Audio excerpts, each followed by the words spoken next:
anniversary of the 2010 Constitution, Katiba at 13. Yes. Your analysis, comparative analysis, perhaps on a scale of 1 to 10, or 1 to 100%, on the performance of its implementation, from your perspective as a lawyer and also as a senator, how have we performed? In terms of implementation, for me, I would put it at 6 out of 10. Okay. I'll put it at 6 out of 10 because there are many important bits of the Constitution that remain unimplemented, particularly in the area of devolution.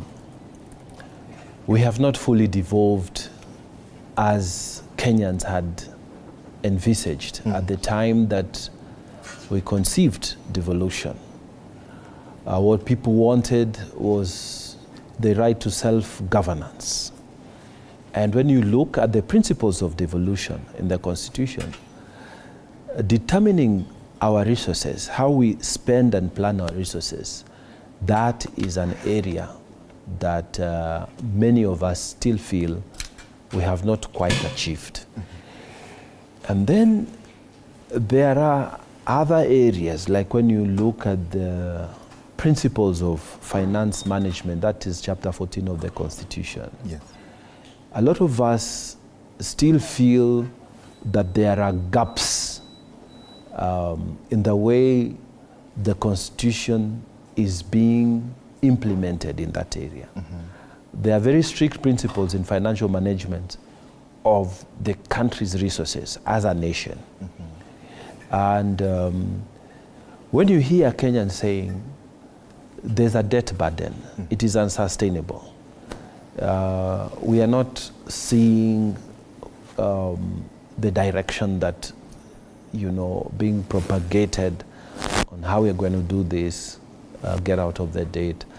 There is that section of people who feel that there is need for us to do better in that area. So that chapter in devolution, the chapter on financial management, the chapter on human rights also, particularly the third generation rights that are also enshrined in the Constitution. Because there's a first generation rights, when we talk about the right to life, these the normal ones, freedom from torture, freedom from, but there are these rights that say, Kenyans said that you have a right within the Constitution to proper shelter, to water, to food. It's in the Constitution. Yes.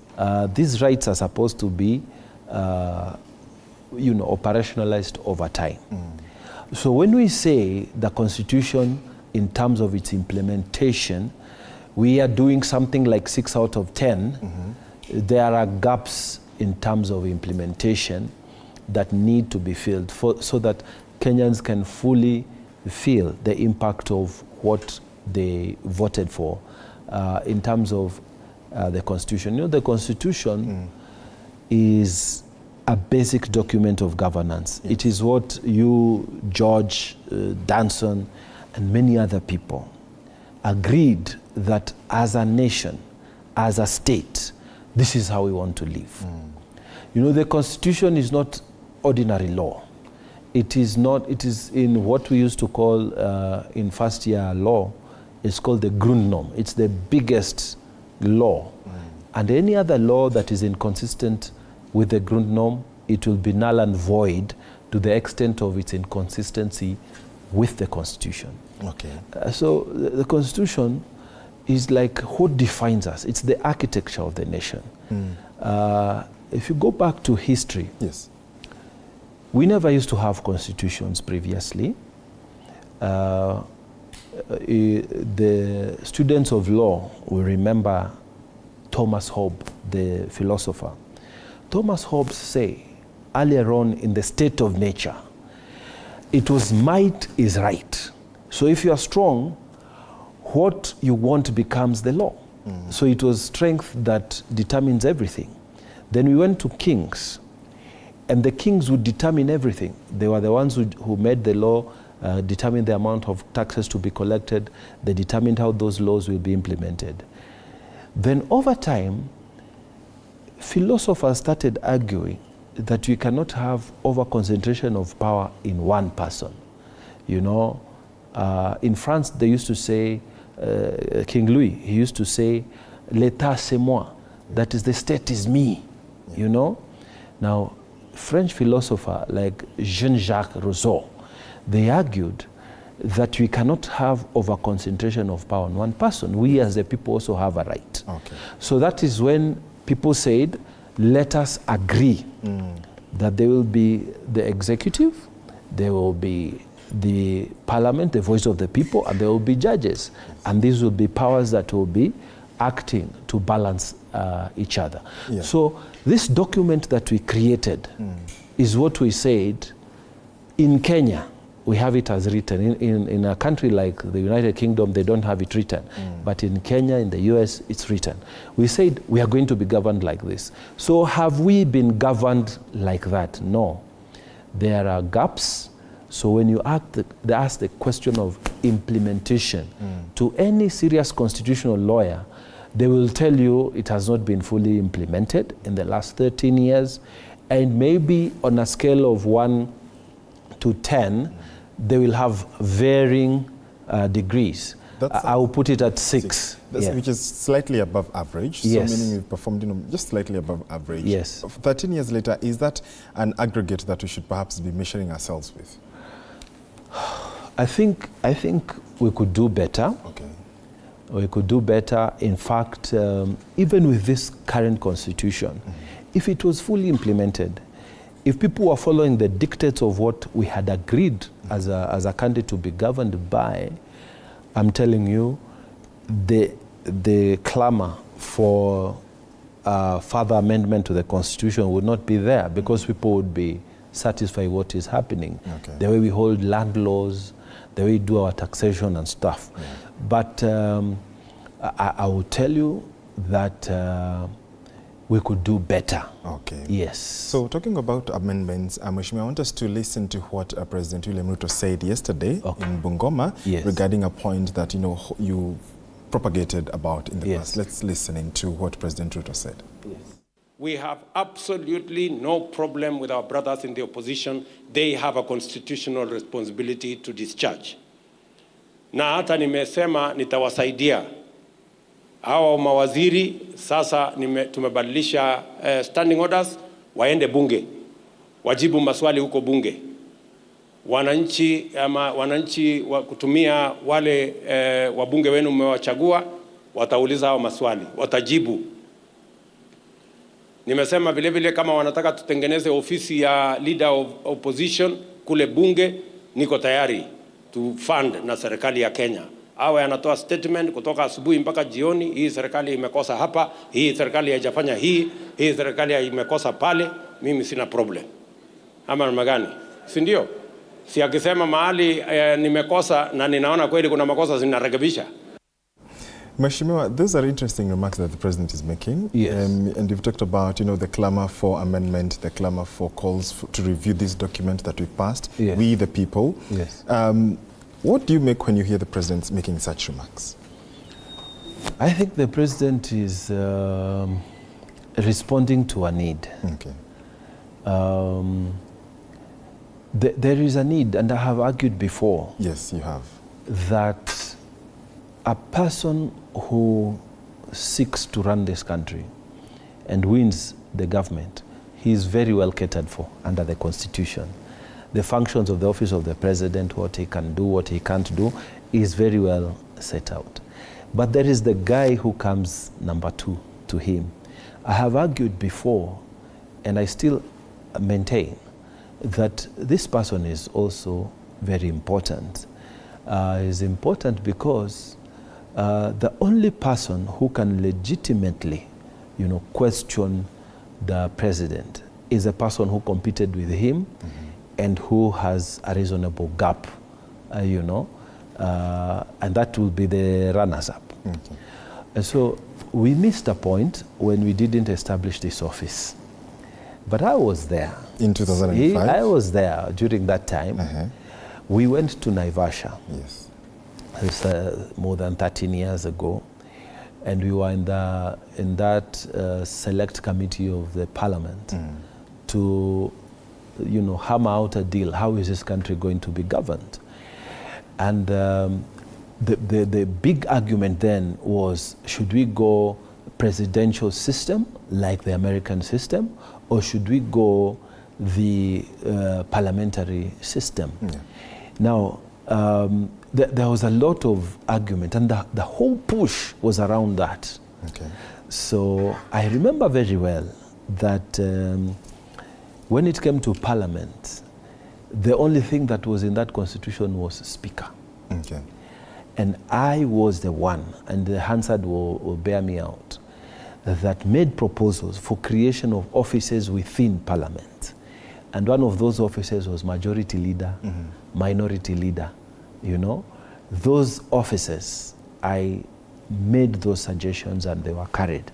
Because people were all about, should we have a prime minister or a president? And then after that deal was agreed, when we agreed it's going to be presidential, the rest of the other things were like, is not very, okay, say what do you want, we can put, we finish the document because the deal had been stuck. Okay.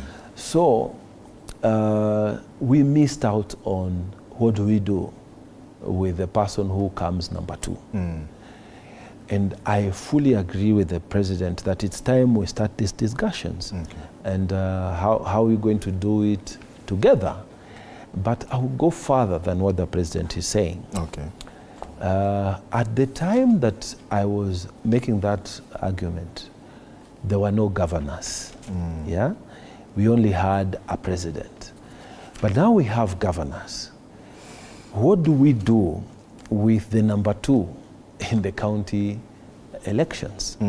We need also to have a strong person, an equal, who can also serve as an opposition leader within the county. I'm telling you, what the president is saying there, that the leader of opposition will help in terms of the governance, will apply equally to the leader of opposition at the county level. Why I say so is that... because it's an interesting perspective you hold. Yes. That would mean expanding more, especially that would mean 48 leaders of opposition, if you do the 47 counties and then the national one. Yeah, but I have envisaged it this way, that we create a special seat for the leader of opposition in Kenya now at the national government. He should sit or she should sit in the National Assembly, yes. And then the running mate should have a seat in the Senate. So that they can lead the charge from both sides of the House. And then in the counties, I have argued a special seat should be created. Now, this person who is in the county should be, having some perks that make him higher than an ordinary MCA. Okay. But it shouldn't be anything equal to what the governor has, so that there is a clear distinction. But they will play a very good role. Why I say so, remember, Bwana George, yes. Today if you met your classmate, anywhere, even outside, you're having tea somewhere, your classmate can tell you anything, because you played football with him, you ran around, you fell when you were young, and he can say anything to you, because you're at the same level. Yeah. In a sense, you share a same level. So the same thing, if you ran for governor and you lost to someone narrowly or with a margin, he is your peer. In a sense, he can tell you anything. If you ran for president and lost to someone, you can tell that person anything. And this is the only person, because your classmate cannot maybe address me in the manner he will address you. Why? Because I'm older. Other factors come into play. Yes. But if you ran the same race with a person, and that person becomes a president, you become a runners-up, you can talk to him in a sense that nobody else can. Yeah. So I think we need to accommodate these offices, not just where the president is talking about. I think we also need to find a way to create that position in the county level, so that the two levels of government have those positions. And I want to talk about something else, Bwana George. We will talk about that. Yeah. Then before we head shortly into a break. Yeah. So would that then premise the creation of these offices or seats under Article 255, that is the amending of the Constitution? Are we staring at another constitutional moment? I think so. I think so. But Constitution, like it's a very tricky thing. There must be consensus on both sides. Okay. And the unfortunate thing is that the opposition in this country did not capture the moment.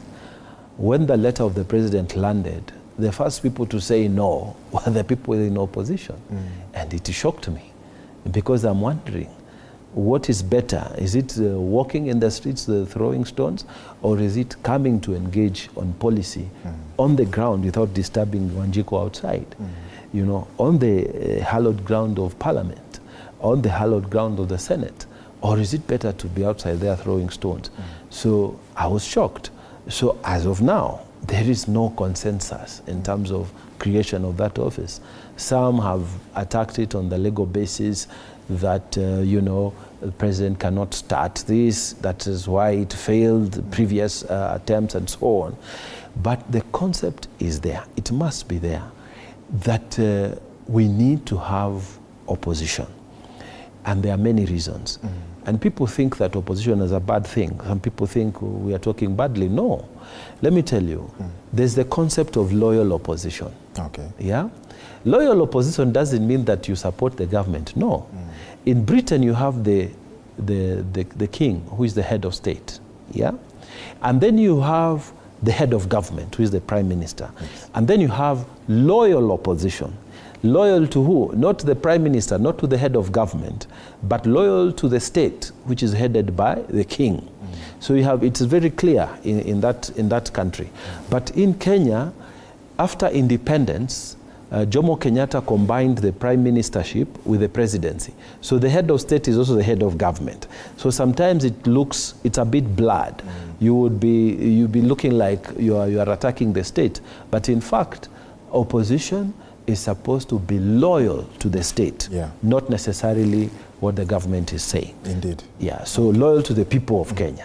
Absolutely, and it is that point that we take a short break right here on Daily Report. When we come back, we still continue to demystify a few issues in the Constitution and how we fared 13 years later with the Honorable Danson Mungatana, the Senator for Tana River County. Do stay with us, we're back in a few minutes.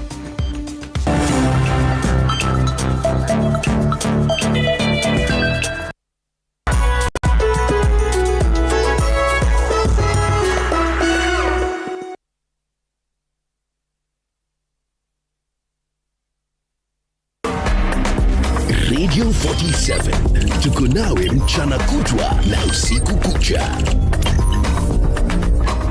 101.8 Garissa.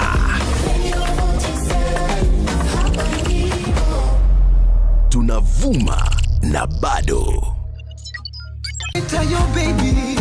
Get ready for the ultimate experience. And of course, ladies and gentlemen, welcome back to Kenya's biggest comedy talk show. This is a Dr. Fonega tonight. Wapinduru kama iko. Join us every week as we welcome A-list guests for a riotous good time. Itai ni tamu, itai inasaviwa. This is 40 inch. 40 inches. Yeah. Yena manze msahau. Nusiku msahau. No. Cheza, kucha, nishazoea. Tune in every Wednesday from 7:30 p.m. and let the fun take over. Jaona hiki kimudu tangu kia kama nywele. Hata mimi nakiona. Nilifikia hii. Don't miss out on the ultimate comedy talk show. Dive into a world of flavors at the exclusive Wine Fair. Join us on September 2nd at the Trademark Hotel, Village Market from 11 a.m. Savour exquisite wines, relish gourmet canapé, and learn from sommeliers in curated masterclasses. Mingle with fellow enthusiasts, soak in the elegance, and make unforgettable memories. Join us for an unparalleled day of indulgence. The exclusive Wine Fair, September 2nd, 11 a.m. onwards. Elevate your senses. Reserve your spot now and experience elegance in every sip.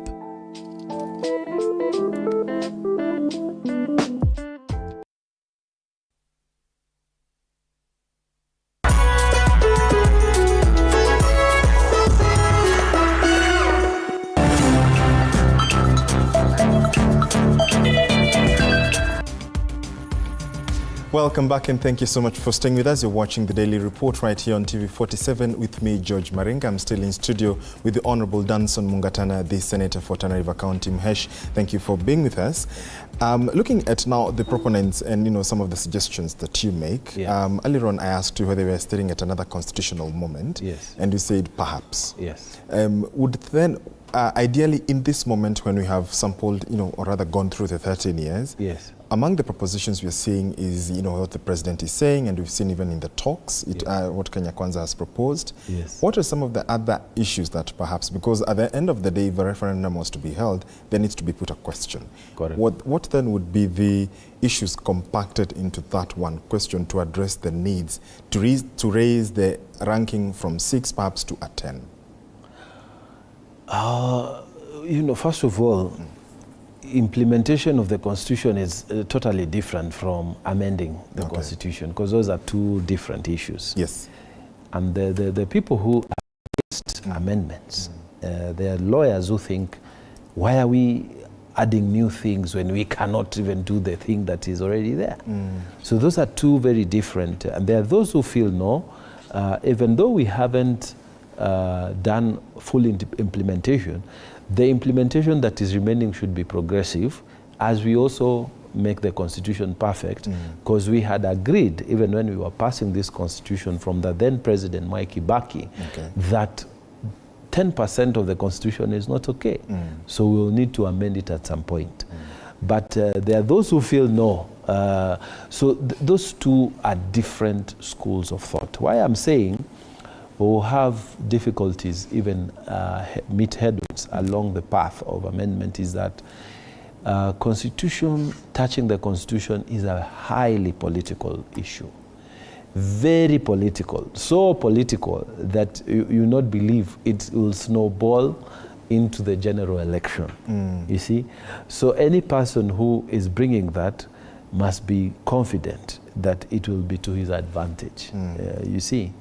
And so because of many things, you'll find that it will take a long time. And I'll give you an example. Like in the US, the right for women to vote, it took forever. Because in fact, in their country, they say various states have to pass. There's a constitutional proposal, but in America, all the states are treated as equal. So they must pass in their own state assemblies before they bring it. And just to get that done within the time period is very difficult. In Kenya, we don't have that requirement. When we say we are going to amend the Constitution by referendum, like we will need to, if we have to make this thing happen, it will be a question put, like you're saying. But that question to be put, framed, and campaigned for, the political formations must be in agreement. If the political formations are not in agreement, it's going to be a political question. Where this side takes yes, the other side will take a no. And unless it is worked out such that both political formations are in support, which is a difficult thing to achieve. Because if I'm in the opposition and I decide to support the president, you know, I'm basically surrendering my power. Power, yes. Yeah. So many opposition leaders, even if they are supporting, they will say, on condition that this and that happens. And then the other side will say, no, we support without condition. And then that starts snowballing into something that works out into a yes and a no vote. So there is no doubt in my mind that touching the Constitution in any path will become a real challenge as we go into it. Yes, Senator, among those, perhaps among those who supported the Constitution then, yes, and you know, with the creation of the opposition leader then abolished, yes, is it then so much of a selfish reason? Because it is argued, it has been said before, that those who supported it, it's because saw themselves as they would have taken over, they would take power back then, and then therefore not having an opposition would work in their favor, so much so that it is now a concern to have it. So then merging the school of thought, coming from a different school of thought to another, how then do you rather advise in terms of ensuring that whatever parties, if we were to go to have this discussion, as you are having the talks, it seems that the current ones are going on successfully, what would then be perhaps an ideal way of handling this issue specifically of the opposition?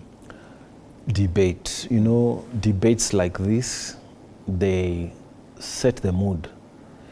People must talk about this thing, People must talk and money must be spent, enlightening the people across the country. I went to observe elections in a country called Sierra Leone. Okay. And in Sierra Leone, they have something called, apart from what you would call the independent, the IEBC, the equivalent of IEBC, there is another commission that simply talks about the Constitution. Fully fledged constitutional commission that talks about, it tells people about their rights, about what. So we will need to form something similar to that, or it needs to be created from how I say it, to do a lot of civic education. So that bit I think was good, very, very creative bit that can come, talk to people on the radios, tell people what they think they need to know, talk to people on television, what they need to know, what a loyal opposition is supposed to do, so that people can understand before a vote is taken. So there must be a lot of discussion, a lot of discussion. A discussion that will go beyond the politicians, a discussion that will see ordinary people who come and tell you that opposition is good, even at home.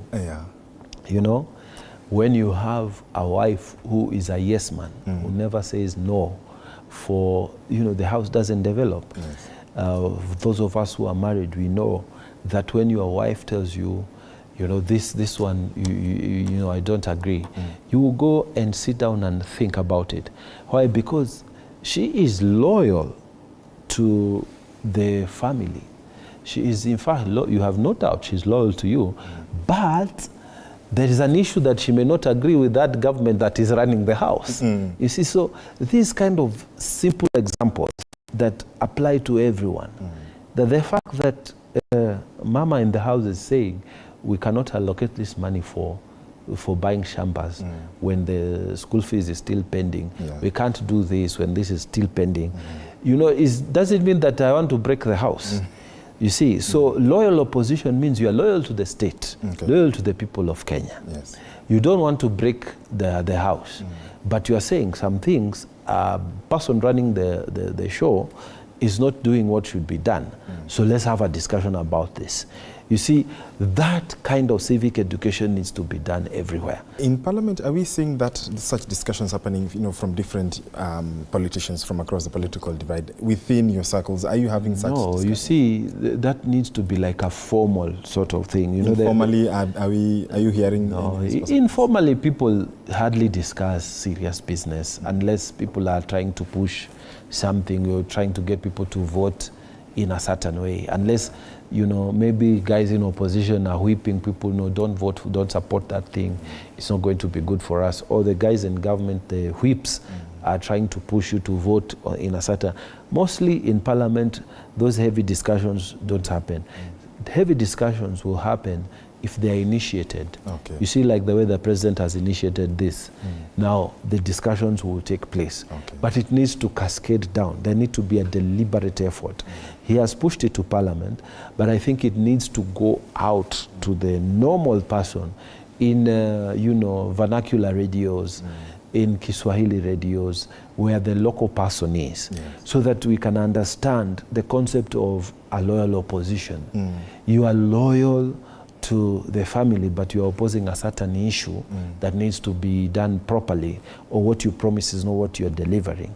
You are loyal to the nation, but you are opposing a certain thing. The head of government, what he's doing is not what you think.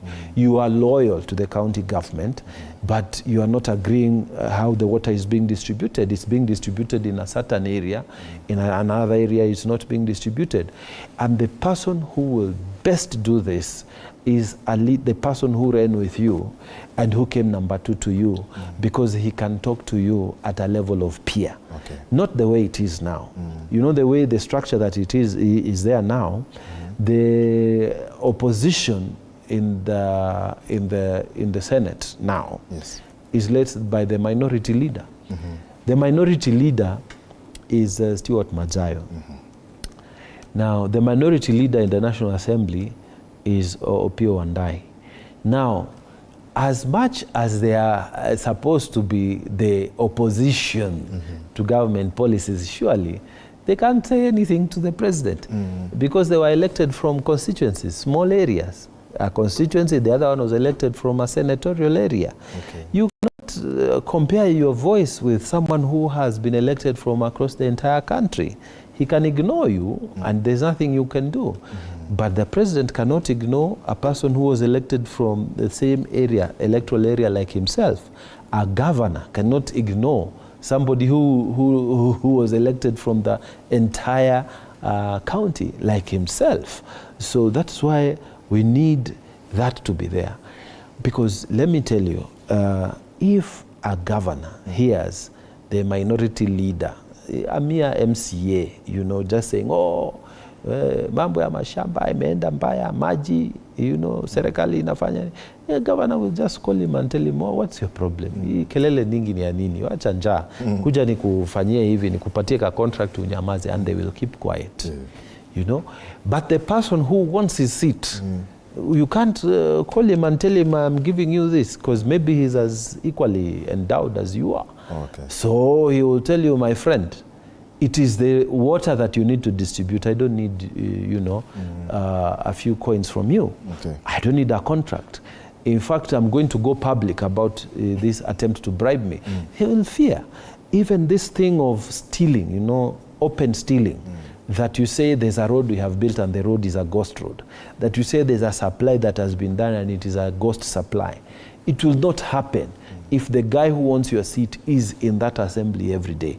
He wakes up there, he follows what you're doing, and he's talking to wananchis in local radio stations. My friend, you will be restrained to do things that you'll otherwise do. Okay. And I think it is a good thing because those people will bring much more higher accountability than MCAs can do. Higher accountability to governors than MCAs can do. Higher accountability to the president than MPs and senators who are in opposition can do. So there's a thing, at the end of it, it is the Kenyans who will win. Do you think the ongoing talks are covering what is pertinent to issues affecting Kenyans? Well, the premise upon which these talks were created, for me personally, I don't agree with that whole discussion because it's not provided for within the Constitution. Okay. As Kenyans, we had said that if you lost an election, you go to the Supreme Court if you are a presidential candidate. Mm-hmm. If you lost an election, you are a governor, you go to the High Court and seek, to overturn the decision. And once that decision is made, you're supposed to accept and play your role as an opposition. Mm-hmm. So you want to initiate something like this, you don't, because this thing they are creating now is something that is not within the Constitution. Mm-hmm. And a lot of lawyers will have a problem with this because it's like we are doing something that is not envisaged within the Constitution. Mm-hmm. But politics being politics, it is being done. And what they have done is to try and bring a motion to the House, which has been passed in the National Assembly, and it's due for debate tomorrow at the Senate. And they are trying to sort of like say, okay, there's a motion that has been passed, so we are somehow legitimately here, but really they are not. You see, that thing, there ought to be a way, and somebody has gone to court already to challenge that whole process. Yes. And I don't know how it will turn out. I don't know how the courts will interpret that. But, a discussion of that nature in a mature democracy should happen in this manner, in my thinking. Okay. That without throwing stones, destroying people's property and whatever, the opposition can say, look, we need this kind of discussions. And then the ruling coalition can say, okay, it makes sense. Let us have that discussion. So it is political party to political party. Those discussions can happen anytime, anywhere, and they can agree on something. Then it is fed to the members of parliament and the senators. Then it is brought either as a law, that is a legislative proposal, a bill, that then is supported by both sides, and then the whole thing is established properly, having both bipartisan support. Okay. That the political parties have agreed that this is the way to go. And I am saying this again. In Kenya now, we have political formations, not political parties. The two major political formations, they ought to engage outside parliament and discuss those issues. Then they can bring the parliamentary leadership. And the parliamentary leadership can then table the bill that should make whatever agreements that are made outside to be now recognized by law. But what they have done is a shortcut. They've caused chaos, what, and then people have said, okay, to stop this chaos, you need to do this. And that's what makes me very uncomfortable. It means the next time someone will do the same, and then we will be operating without proper structures. Mheshimiwa, you've been quite vocal about, opposing the creation of additional counties. Yes. This is being touted especially in the coastal region. Yes. Why is that? I mean, whereas the 47 may feel, still many. Yes. Why would you not want additional counties? If those who are asking for additional counties, by the way, have a very good argument. Okay. They are saying, let's just take a hypothetical example. Yes. That I'm in Nairobi, yeah? But listen, Kibera is marginalized, or Mukuru kwa Jenga is marginalized.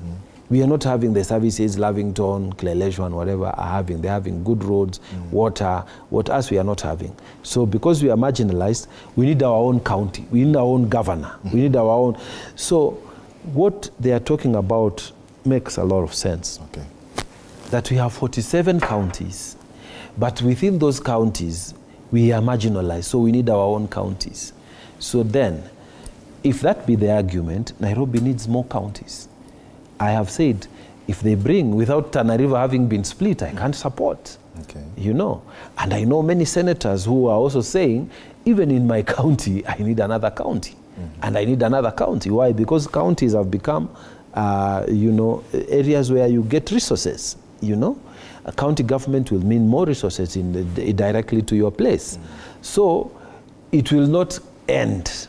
So because of that, we have to stop, we have to cut at some point. Do we say, this 47 is enough.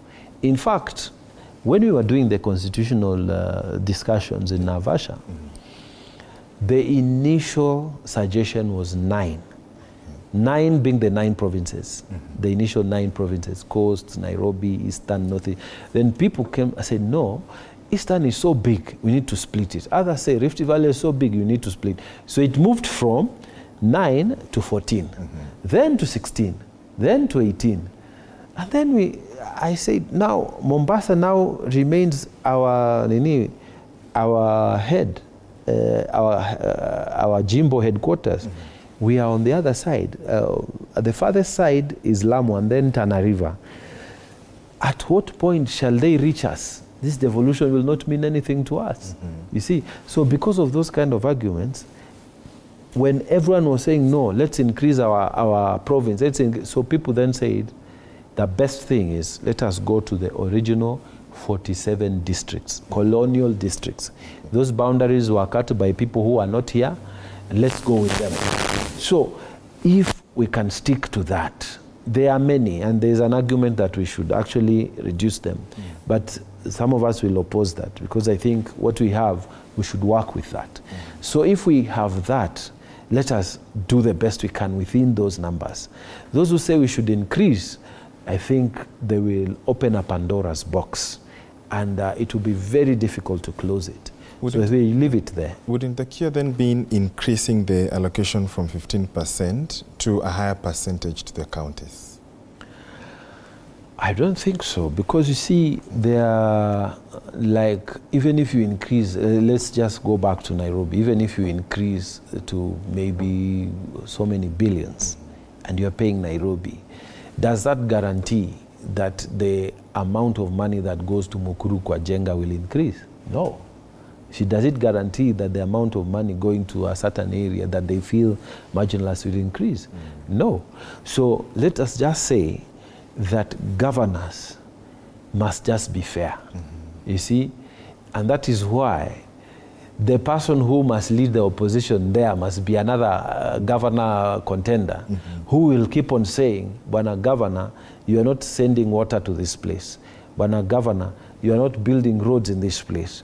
Bwana Governor, you are marginalizing this tribe because they are small. And then he will have to go back and look at his budgeting and assist those people. Okay. So it has to be, we have to create a system that will balance out, instead of saying we are going to create more.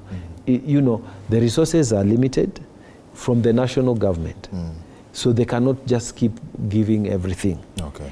And because they are limited resources, if you take, let's say, 1 million shillings, and you divide equally amongst people, then everyone will take 1 shilling and go away, and they'll do nothing with it.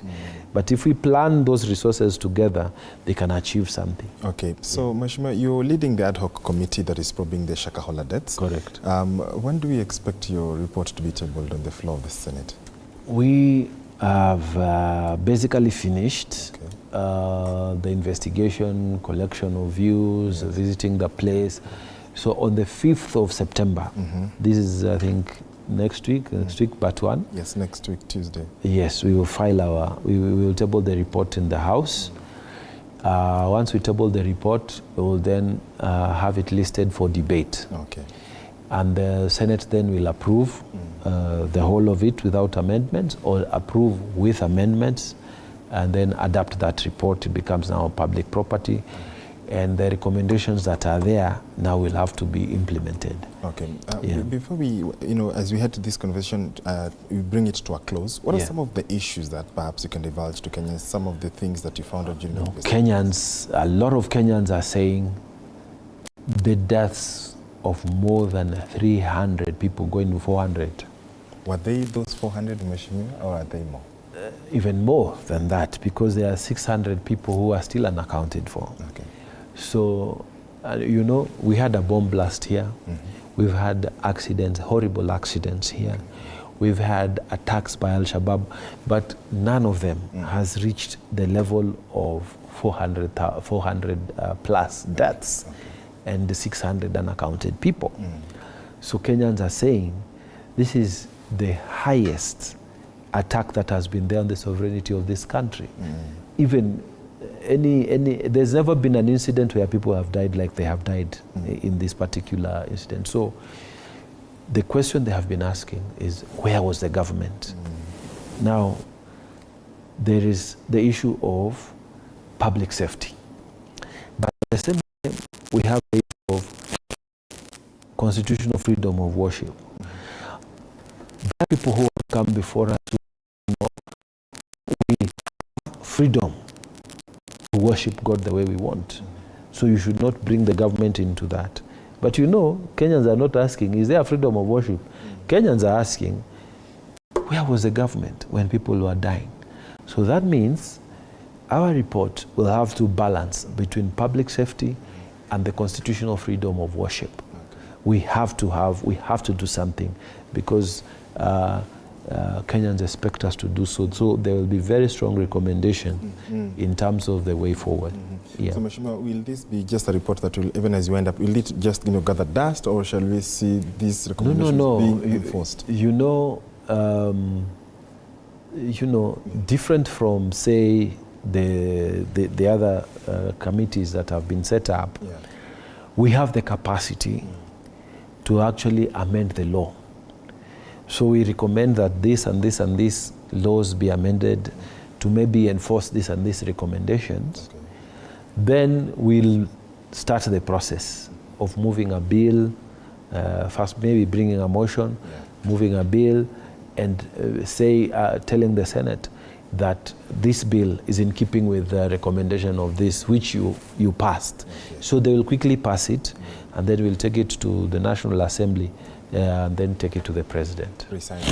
Yeah. Shimwa, thank you so much for joining us. I've been speaking to Honorable Danson Mungatana, the Senator for Tana River County, on a myriad of issues, of course, regarding the 13 years of the Constitution. The performance, he rated it at 6 out of 10. Yeah.